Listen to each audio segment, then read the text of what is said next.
Así que para mí esta es la visión estratégica que me enseña la palabra de Dios. Pero quiero retomar la idea de que Dios quiere que Él sea conocido. Que Él sea conocido. Bien. Yahvé Elohim, que es el nombre que vemos desde el Antiguo Testamento, Yahvé, así como yo me llamo Yacer, el nombre de Dios, ¿cuál es? Es Yahvé.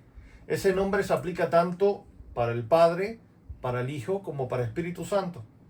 Porque Dios tiene una esencia que se manifiesta en tres personas. ¿Bien? Ok, la doctrina de Trinidad la dejamos para otro momento, pero para resumir. Y Elohim, Yahvé es el nombre de Dios. Y Elohim, que significa Dios en el hebreo, o dioses, pero como son uno, el hebreo, por ejemplo, cuando dice en el principio, uno pudiera decir, dioses creó los cielos y la tierra. Literalmente lo que dice el hebreo viene, si lo vamos a traducir de esa manera, sería, no dioses crearon, porque entonces da una idea de politeísmo, de diferentes dioses, sino dioses creó, una triunidad o una pluralidad dentro de una esencia divina. Entonces, Yahvé Elohim, lo primero que vemos como el objetivo de la vida es conocer a Dios y ser conocidos por Él. Lo primero que yo veo que Dios es para mí es autor. Dice Romanos 8 que a los que antes conoció, los llamó, los predestinó, los envió a la tierra, luego los redime, etcétera, todo demás. Los que antes conoció, antes que Dios me creara y Dios te creara, Él primero fue autor para nosotros, nos pensó. Los voy a crear así, este va a ser su destino, este va a ser su propósito. Efesios 2 dice que fuimos preparados antemano para caminar en las obras que Él determinó, ¿verdad? O predeterminó. Él es nuestro autor, primero que todo. Eso nos da un destino. Luego nos creó, puso en marcha su plan para nuestras vidas. Es el creador. Segunda manifestación de Dios para nosotros. Tercero, es el Señor. ¿Qué quiero decir con esto? Me gusta mucho explicar y hago uso de la enseñanza jurídica. Por la gracia de Dios estudié Derecho, entonces esto me ayuda a entender.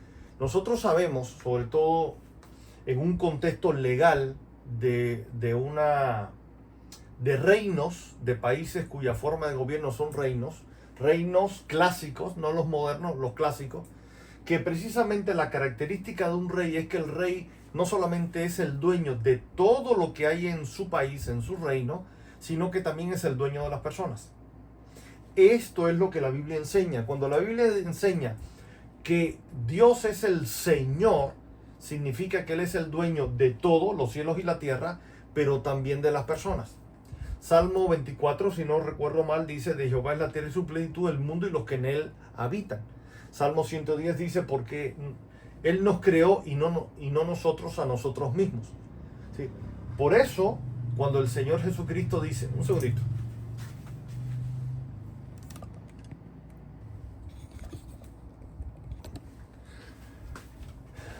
por eso cuando el Señor Jesucristo dice, ¿cómo es posible que digan que yo soy Señor y no hacen lo que yo digo? Mateo 7, 23, no todo el que me diga Señor, Señor entrará en el reino de los cielos, sino el que hace la voluntad de mi Padre. Y muchos me dirán en aquel día, Señor, en tu nombre profetizamos, echamos fuera demonios, sanamos a los enfermos, hicimos milagros, ¿verdad? Y Él les dirá, apartado de mí, hacedores de maldad, nunca les conocí. ¿Sí? Nunca les conocí, nunca realmente se relacionaron conmigo, se rindieron a mi voluntad, se humillaron, se arrepintieron, se convirtieron y por lo tanto, como no tuvieron relación conmigo, como no tuvieron una vida de oración y de comunión conmigo, pues lo que hicieron fue porque quisieron, pero no porque realmente yo los mandé. Es decir, realmente yo no fui autoridad para ustedes. Decían que ustedes eran míos, pero vivieron como si ustedes hubieran seguido siendo sus propios dioses, jefes o autoridad. Bien. Es importante entender que Dios, Padre y Jesucristo son nuestro Señor, son nuestro dueño, son nuestra autoridad. Voy a poner otro ejemplo legal. El dueño de una pintura es el pintor. El dueño de un producto fabricado es el fabricante. El creador de algo es el dueño de lo creado. El fabricante de algo es el dueño de lo fabricado. ¿quién es el dueño nuestro? Dios. Lo bueno es que Dios no es un... Perdón, veo que esta camarita se está cayendo.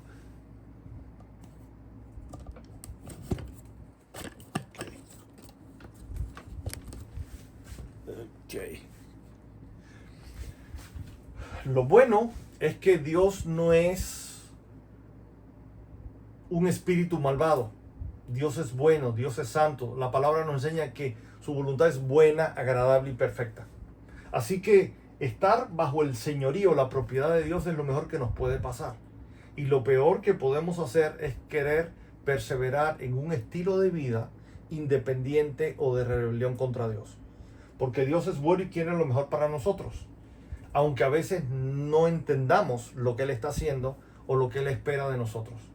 Pero eso conforme vamos desarrollando una vida de arrepentimiento, de verdadera salvación, lo vamos aprendiendo en la práctica.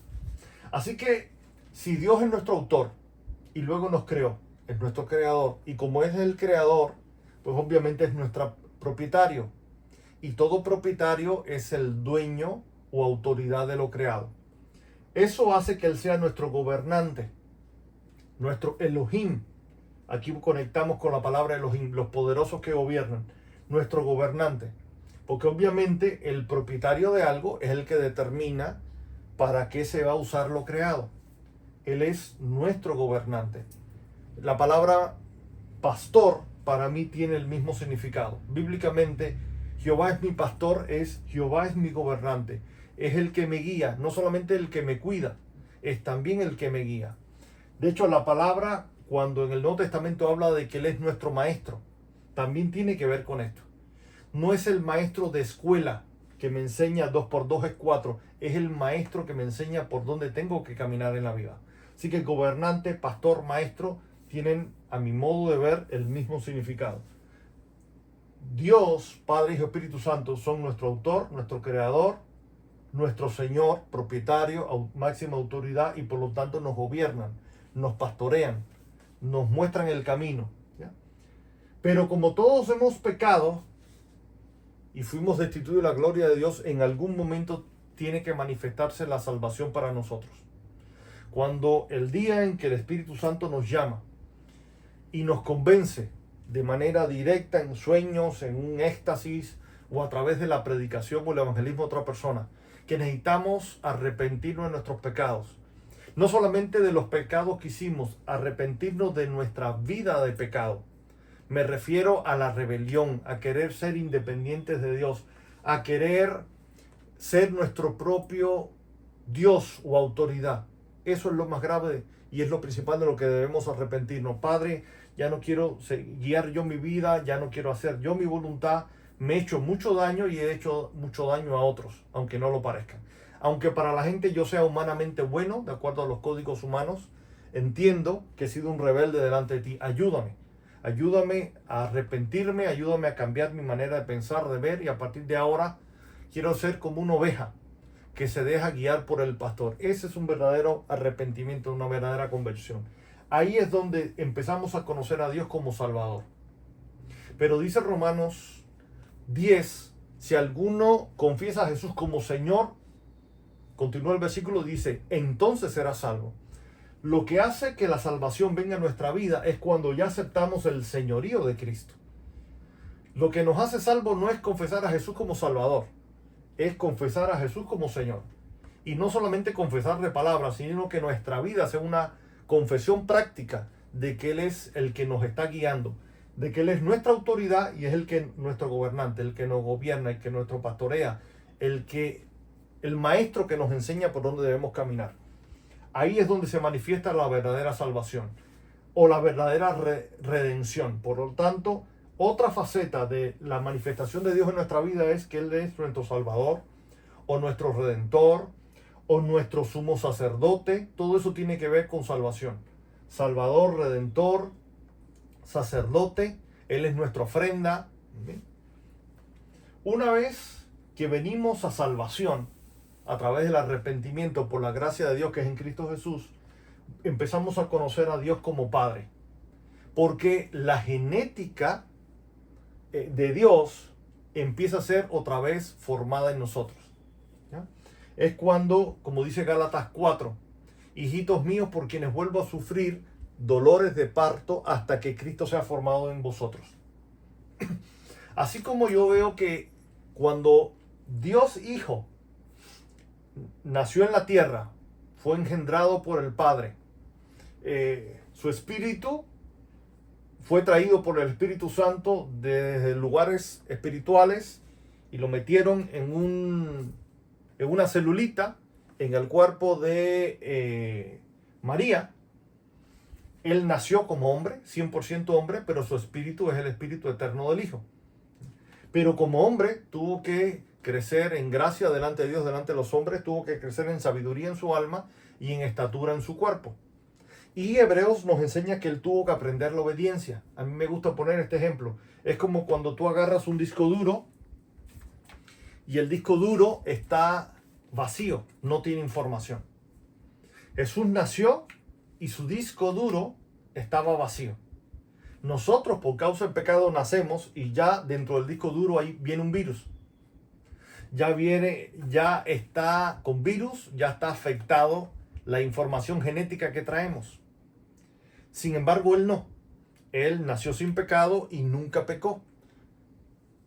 Él como hombre creció en gracia, en sabiduría, en estatura, pero en su proceso de aprendizaje, como dice Hebreos 5:8, que aprendió la obediencia por lo que padeció, sufrió, él, todo ese proceso de aprendizaje o conocimiento de cómo ser un hombre de Dios, un varón de Dios, lo hizo sin que falláramos. Aún nosotros siendo cristianos, en nuestro proceso de aprendizaje, a la obediencia al Padre, a la voluntad del Padre, cometemos muchos errores. Pero bendito sea Dios, que Él es fiel y justo para perdonarnos y limpiarnos de toda maldad, ¿verdad? Si confesamos nuestros pecados. Primera de Juan, capítulo 1. Y todo el plan de Dios termina en que Él va a ser nuestro consumador. Él está formando a Cristo en nosotros. El carácter de Cristo se está formando en nosotros. El fruto del Espíritu Santo se está formando en nosotros. Otra manera de decirlo, la imagen de Dios se está formando en nosotros. Y va a ser toda esa formación de Cristo en nosotros, de la imagen, del fruto del Espíritu Santo, termina con la glorificación futura de nuestros cuerpos. Es decir, Él va a consumar todo el plan de Dios. Lo que siempre fue desde el principio con Adán y con Eva, seres creados a la imagen de Dios, así vamos a terminar, ¿no? Bien bonito vamos a terminar. Pero he venido comentando que la esencia de la vida es conocer a Dios. Aquí estábamos viendo la Trinidad con respecto a nosotros, como autor, creador, Señor, gobernante, Salvador o Redentor, Padre o Consumador, ¿verdad? Ahora vamos a ir un poquito más allá.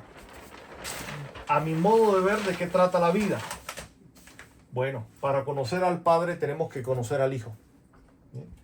Y del Hijo, esto no me voy a querer, es decir, no debo demorarme mucho, espero no demorarme mucho. Lo primero que vamos a entender que el Hijo es Dios. Él en diferentes momentos dice, yo soy.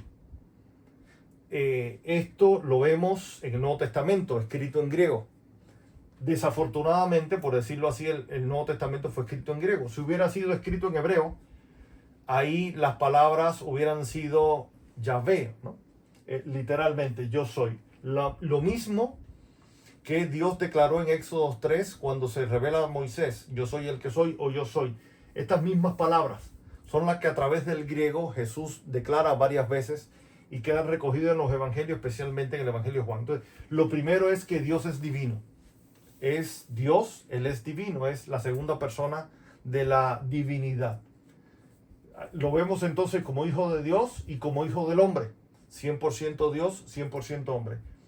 Es Dios tabernaculizado, engendrado en un ser humano, en un cuerpo físico. Y es Cristo en el sentido de su divinidad, pero también en el sentido de que Él es, como nadie, fue ungido por el Espíritu Santo. Es decir, la presencia plena del Espíritu Santo estuvo con Él y sobre Él. Para que Él sea, Efesios 4:10, ¿se recuerdan? Que Él fue ascendido sobre los cielos para llenarlo todo en todos, para que el Padre a través de Él esté sobre todos, en todos y por todos, o por todos y en todos. Ok. Esto es la manera en que necesitamos aprender a conocerlo a Él, o a vivirlo a Él, o a experimentarlo a Él. Por eso Él es el apóstol del Padre, aquel que el Padre envió con toda la autoridad y luego lo ratificó a través de la resurrección. Él es la palabra, el diseño, el principio, la esencia del plan de Dios. Él es el Cristo del Espíritu, el ungido del Espíritu. Él es el profeta, aquel que, el portavoz autorizado del cielo. Moisés dijo, otro profeta como yo les enviará Jehová. Bueno, aún más grande que Moisés, aún más grande que todos los profetas, Jesucristo mismo, ¿verdad? Así que el apóstol aquí habla de la autoridad con la cual fue enviado, Logos, él como la palabra del Padre, el Cristo como el ungido del Espíritu del Padre, el profeta, el portavoz. Todo gobierno, todo rey tiene un portavoz. Bueno, él es el profeta más autorizado del reino de los cielos en la tierra. Él es el primogénito en la casa, como cité anteriormente, el versículo de la Biblia que dice que para el Padre lo dispuso para que él tenga la preeminencia en todo, es decir, la mayor importancia. Por eso, dentro de la casa, se recuerdan que vimos tabernáculo, casa, santuario y trono, para que él en todo tenga la preeminencia. En la casa, como el hermano mayor primogénito. En el templo santuario, como el sumo sacerdote. Nosotros somos sacerdotes, pero él es el sumo sacerdote. En el trono o en el gobierno de Dios funcionando, él es el Señor. Por ejemplo, otros títulos que tienen que ver con el gobierno de Dios y el señorío de Cristo o la preeminencia de Cristo. Él es el Rey de los reyes, nosotros. Él es el Señor de los señores. Él es el Dios de los dioses. Esta expresión tiene que ver más con la autoridad de Él respecto a principados y potestades. Va más en ese sentido, ¿no? Cada vez que la Biblia en el Antiguo Testamento habla de los hijos de Dios, los hijos de Elohim, tiene que ver más con esto. Aunque el Salmo 82 y otros pasajes también nos enseñan que la palabra dioses, que tiene que ver con autoridad, ejercicio de gobierno, también se aplicaba desde el Antiguo Testamento para personas, como los jueces de Israel y demás. Él es el juez justo, aquel que imparte justicia, pero también él fue y sigue siendo el legislador, el que pone las reglas del juego, el rey, el que tiene el poder ejecutivo, usando una terminología moderna. Él es el rey de Israel, él es el rey de justicia, él es el rey de paz. Así que, ¿por qué pongo todo esto? Porque crecer en el conocimiento de Dios, en que el conocimiento de la gloria de Jehová llene la tierra, tiene que ver con que conozcamos a Dios a través de Jesucristo, con todas estas facetas de Él y otras que yo no he puesto ahí. ¿Bien?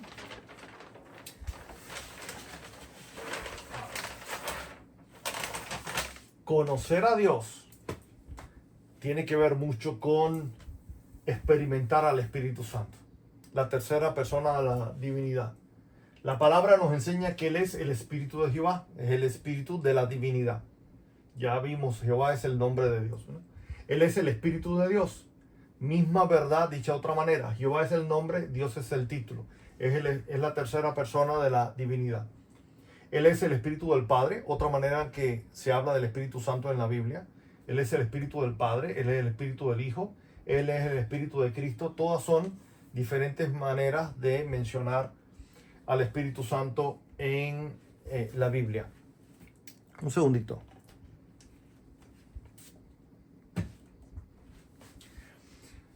El Señor Jesús dijo que el Padre, que Él, obviamente el Padre a través de Él no nos dejaría huérfanos, no nos dejaría solos, sino que enviaría el Espíritu Santo. Por eso a Él, al Espíritu Santo, se le llama el Espíritu de adopción. El Espíritu de adopción. Así que en la práctica el Espíritu Santo funciona como un padre para nosotros, porque Él ministra la paternidad del Padre, ¿ya? Él funciona como un padre para nosotros. La palabra enseña que Él es nuestro maestro. Otra palabra que ayuda con el mismo sentido es nuestro consejero. Podemos decir también que es nuestro pastor. Él es nuestro Señor. Dice 2 Corintios, el Espíritu es el Señor y donde está el Señor, ahí hay libertad. Él administra toda la gloria de Dios. Como Padre, Maestro, Consejero, Pastor, Señor, Él es nuestro Consolador. Él es el sello, la evidencia Su presencia en nosotros es el sello de que somos de Cristo. Él es las arras o garantía. Su presencia en nosotros no solamente demuestra que somos de Cristo, sino que es la garantía de la salvación futura, de la glorificación de nuestros cuerpos, la salvación de nuestra alma. Cuando en la Biblia habla del brazo de Dios, está hablando del Espíritu Santo. A veces se habla de Él como el brazo de Dios, como la mano de Dios o como el dedo de Dios. Jesús dijo, ustedes dicen que yo echo fuera a los demonios por Belcebú, pero si yo por el dedo de Dios echo fuera a los demonios, ciertamente el reino de Dios está entre vosotros. Así que en esta terminología profética se habla del Espíritu Santo como el brazo de Dios, la mano de Dios o el dedo de Dios. Otros nombres o manifestaciones del Espíritu Santo es el Espíritu Santo. Otras veces le llaman el Espíritu de Santidad. Él es el Espíritu Eterno. En Isaías 11 habla de 7 manifestaciones del Espíritu Santo. Apocalipsis luego habla de los 7 Espíritus de Dios. Espíritu de sabiduría, espíritu de inteligencia o revelación, en dependencia de la traducción. Unas traducciones hablan inteligencia, otras llaman revelación. También en el Antiguo Testamento se habla de inteligencia y en el Nuevo Testamento, Efesios 1, habla de revelación. En fin, sabiduría, inteligencia o revelación, espíritu de sabiduría 1, espíritu de inteligencia o revelación 2, espíritu de consejo tiene que ver con autoridad de gobierno, espíritu de poder, la manifestación del poder, espíritu de conocimiento, lo que tiene que ver con sacerdocio, comunión, intimidad, y espíritu de temor de Jehová, Isaías 11. Otras explicaciones del Espíritu Santo en la Biblia es el espíritu de santidad, espíritu de gloria, espíritu de verdad, espíritu de fe, espíritu de profecía, espíritu de juicio, espíritu de opción, espíritu de gracia, espíritu de oración, espíritu de santificación, espíritu de vida, espíritu de resurrección, espíritu de libertad. Conocer de Yahvé Elohim, conocer de Jesucristo, conocer del Espíritu Santo. Bien, así que el plan general de Dios, ¿cuál es? Que la tierra sea llena del conocimiento de la gloria de Dios. Vimos que el plan de Dios empieza con, lo vimos brevemente, empieza con Génesis, termina con Apocalipsis, el tabernáculo de Dios entre los hombres. Ok, eso me lleva, disculpen, esto no está muy bonito, pero es práctico. Eso me lleva a entender que todo el plan de Dios tiene 5 etapas. Primero, la eternidad. Antes que Dios creara todas las cosas, Dios existe desde antes. Entonces, la primera etapa en el plan de Dios es la eternidad. Ahí en la eternidad, antes de crear nada, ahí está el Padre, Hijo, Espíritu Santo en perfecta comunión, en perfecta intimidad, existiendo ellos. Y ahí es donde definen, vamos a crear todas las cosas, vamos a crear a las personas. Y si se rebelan contra nosotros, vamos a establecer un plan de salvación. Ahí es donde ellos piensan, conciben el plan antes de echarlo a andar. Luego viene la etapa 2, donde echan a andar el plan. Es lo que para nosotros es el inicio o la creación. Eso lo vemos en Génesis 1 y 2. Ahí tiene que ver con la fundación del mundo. Desde el punto de vista de la tierra, ahí es donde todo Dios pone a funcionar todo en su lugar de una manera buena, de una manera perfecta, de una manera correcta. Tercera etapa, empiezan las rebeliones. La rebelión que se da en los cielos con todo lo que la Biblia da a conocer sin mucha explicación, más bien sin mucha explicación da cierta revelación de cómo el diablo se rebeló, arrastró 1/3 de los ángeles o de los seres espirituales en contra de Dios y luego vino a influenciar a Adán y a Eva y a influenciar la tierra.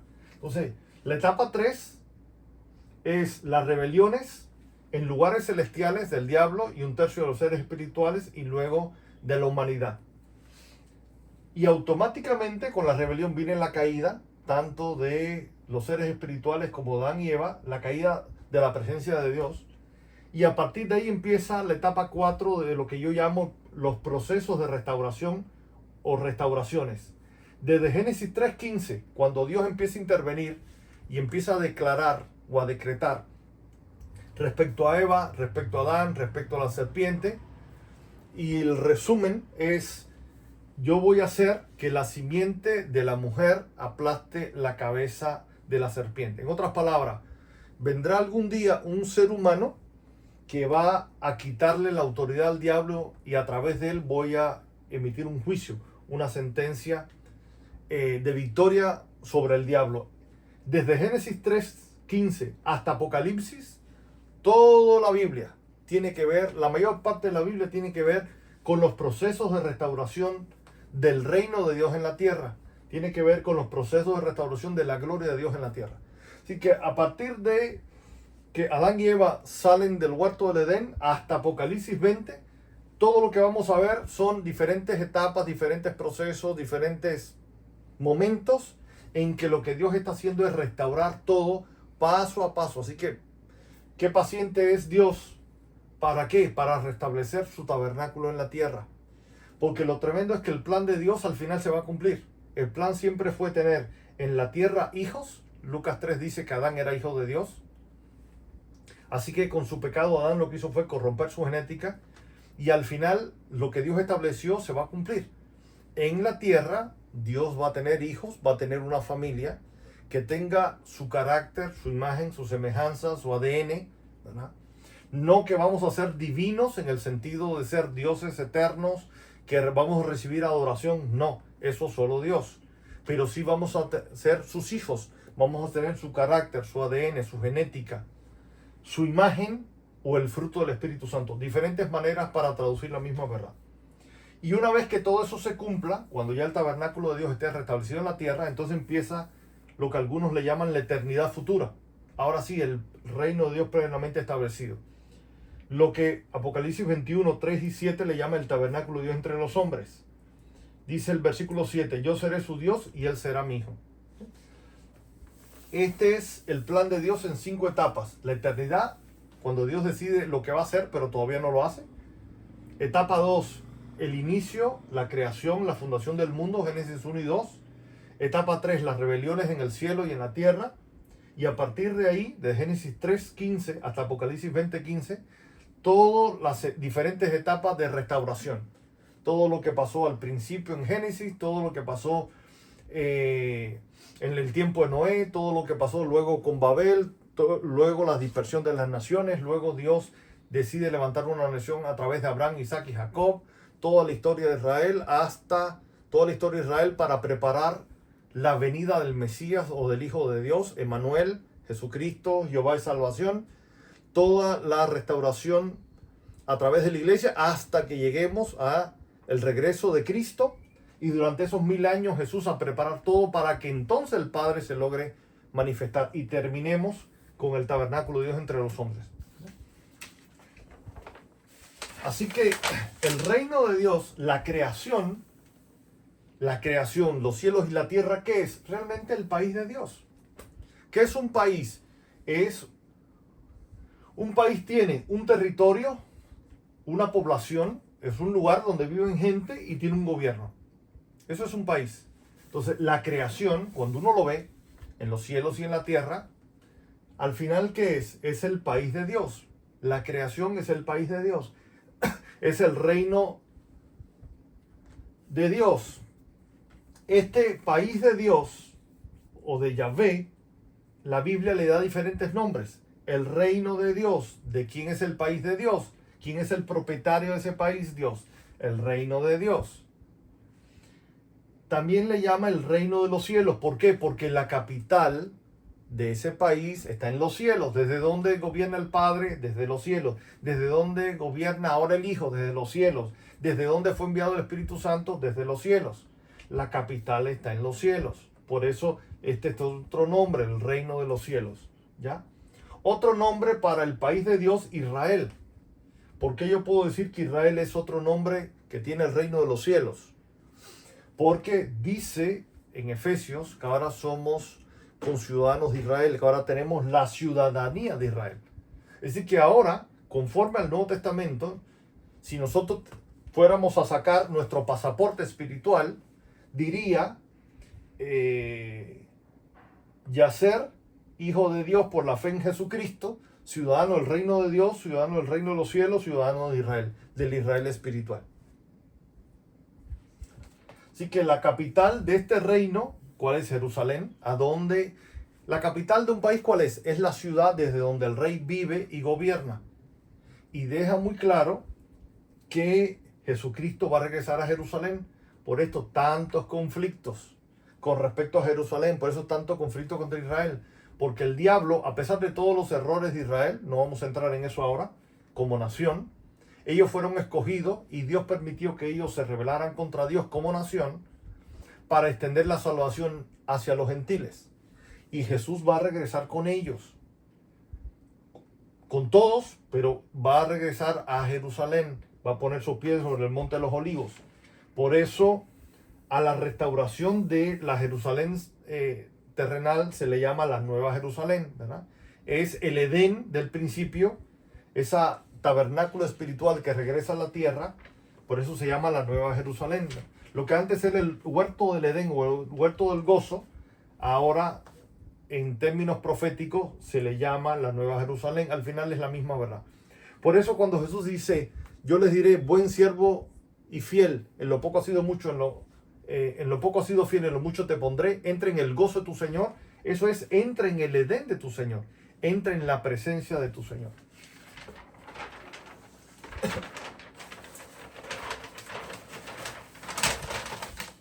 Vamos a ver esto, voy a tratar de explicárselos un poquito más físicamente, más geográficamente. El tercer cielo, ¿dónde está? Allá arriba. El tercer cielo está allá arriba. ¿Cómo la Biblia le llama esto también? Paraíso. Donde está el tercer cielo, donde está el Padre y el Hijo, Jesucristo a la derecha del Padre. ¿Cómo la Biblia le llama también a ese lugar? Paraíso. ¿Cómo le llama? Ya lo vimos, la Nueva Jerusalén. Ahí es donde está la casa de Dios. Ahí es donde está el lugar santísimo en el templo. Y ahí es donde está el trono de gracia. Todo eso está en el tercer cielo. ¿Qué es lo que dice el Señor Jesucristo cuando nos enseña a orar? Padre nuestro que estás en los cielos, santificado sea tu nombre. Venga tu reino. Ok, entonces, venga tu reino, venga tu tabernáculo a la tierra. ¿Por qué? Porque ese siempre fue el plan original. Cuando Adán y Eva no habían pecado, el gobierno de Dios, el tabernáculo de Dios, el reino de Dios estaba funcionando ahí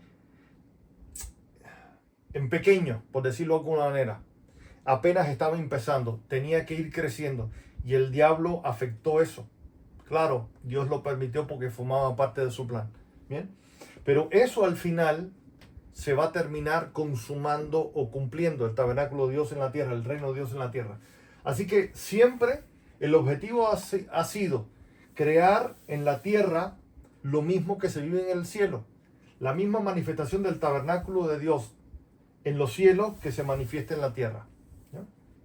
Y aquí en el segundo cielo es donde la Biblia, sobre todo Daniel 10 y el Nuevo Testamento se nos enseña que aquí es donde están los principados y potestades, la fuerza del enemigo, tratando de impedir que el reino descienda, que el reino se manifieste. Daniel 10, donde vemos la batalla espiritual, donde Daniel tuvo que estar perseverando en oración 21 días para que el ángel mensajero pudiera llegar con el mensaje del cielo a la tierra. Se tardó 21 días en llegar por causa de la oposición en lugares celestiales del príncipe de Grecia y el príncipe de Persia, ¿verdad?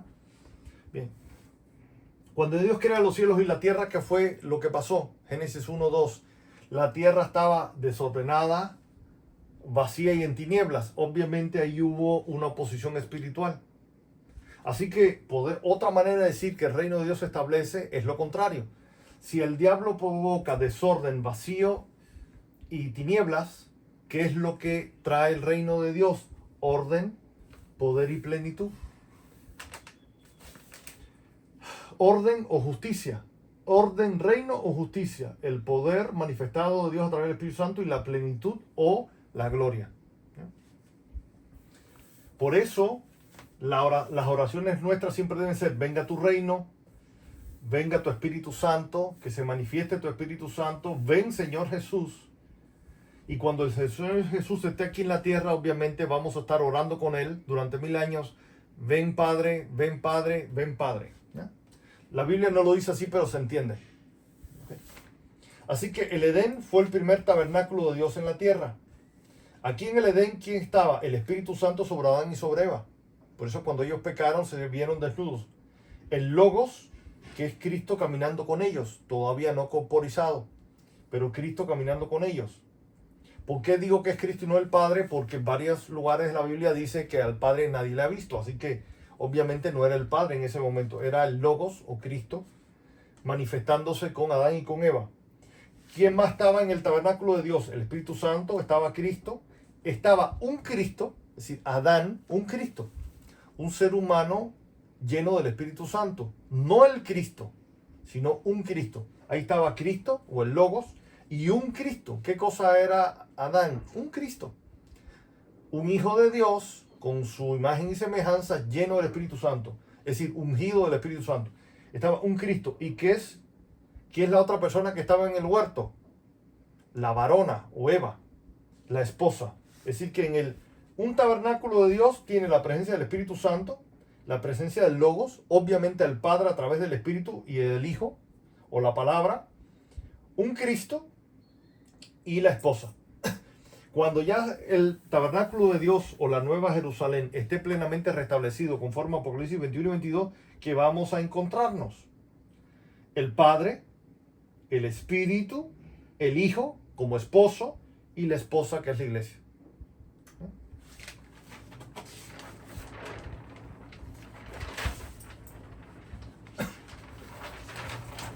Y ya vamos terminando. Ok, el tabernáculo de Dios, ¿cómo funciona hoy en día? ¿Cómo funciona hoy en día?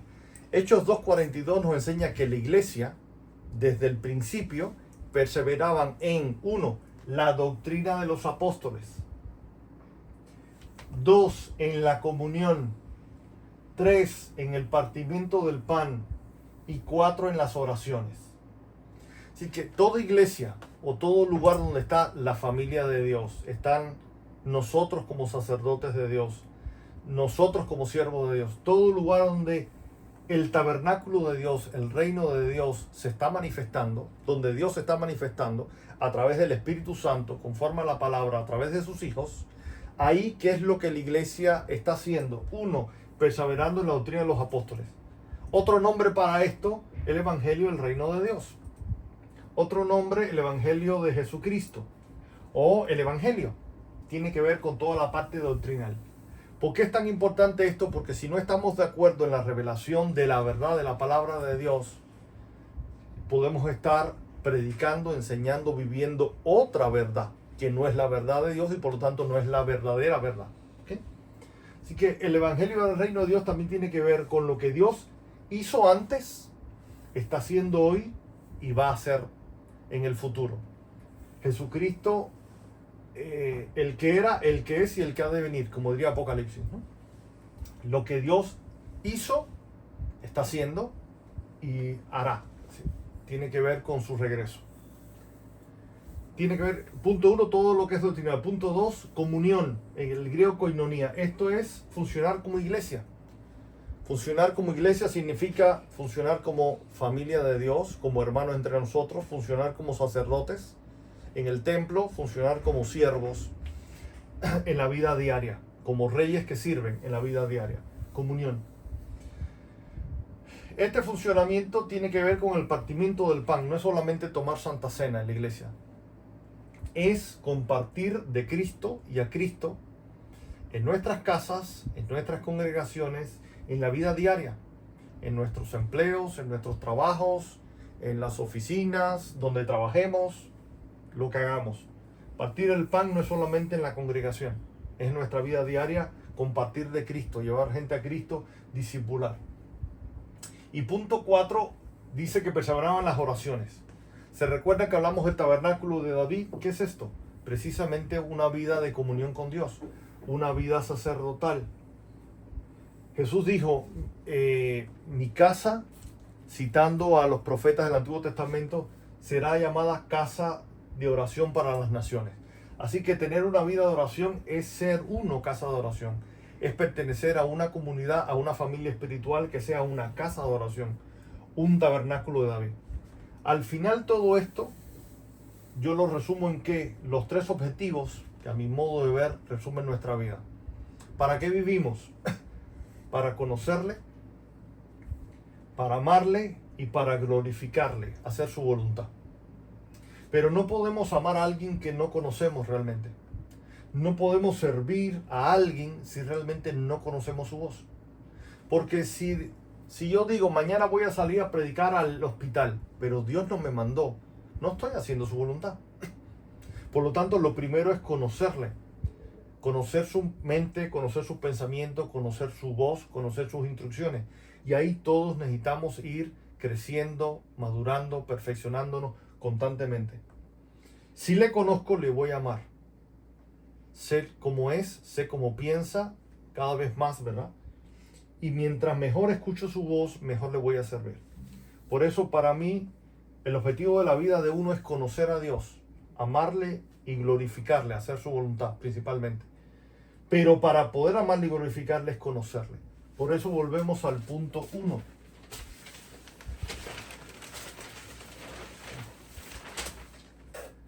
La tierra será llena del conocimiento de Jehová.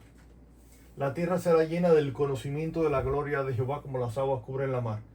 Y esta es la vida eterna, que te conozcan a ti, el único Dios verdadero, y a Jesucristo. La sobrina me preguntaba, ¿qué vamos a hacer después del rapto?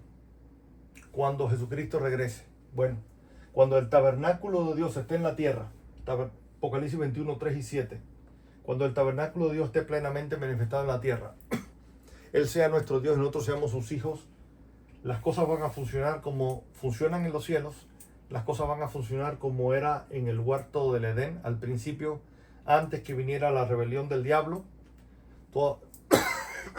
la rebelión de los subordinados al diablo y antes que la humanidad pecáramos. ¿Qué vamos a hacer por la eternidad? Vivir en familia, en una vida de sacerdocio, de comunión con Dios y los unos con los otros. ¿Qué vamos a hacer? Trabajar. Eso es lo que vamos a hacer, trabajar. Sin pecado, sin orgullo, sin soberbia. Trabajar. Amar, conocer a Dios, amarnos los unos a los otros. Así que va a estar emocionante, asombroso, maravilloso, gloria a Dios. Padre, te ruego, Señor, por este video, que aunque fue interrumpido ahora al final, Señor, espero que pueda ser de bendición a las personas que lo escuchen. Padre, gracias por tu plan maravilloso. Hasta aquí esta es la manera en que yo he podido entender tu palabra. Y te doy gracias, Padre, por tu plan maravilloso. Te doy gracias por revelarte a nuestras vidas a través del Señor Jesucristo. Te doy gracias por revelarte a nuestra vida a través de tu Espíritu Santo. Padre, concédenos que el anhelo de nuestra vida sea conocerte por medio del Señor Jesucristo y de tu Espíritu Santo. Concédenos, Padre, ser renovados a tu imagen y semejanza. Concédenos ser formados con Cristo, que Cristo sea formado en nosotros, que seamos llenos de tu Espíritu Santo, Señor, y que el fruto de Cristo en nosotros, que es la obra del Espíritu Santo, sea perfeccionada, completada. Padre, concédenos escuchar tu voz y caminar en obediencia a tu voz. Haznos sensibles a ti. Señor, que se perfeccionen en nosotros las promesas del nuevo pacto, ese nuevo corazón de Cristo en nosotros, esa nueva mente de Cristo en nosotros, tu palabra gobernando nuestra vida, andando en el Espíritu, conforme a tu palabra y a tu Espíritu. Padre, que este video, estos dos videos o esta enseñanza en dos partes, Padre, pueda llegar a las personas correctas y pueda ser de bendición a sus vidas. Ayúdanos, Padre, a hacer tu voluntad y que la motivación de nuestro corazón sea que todo es para tu gloria en Cristo Jesús. Amén. Fuerte abrazo.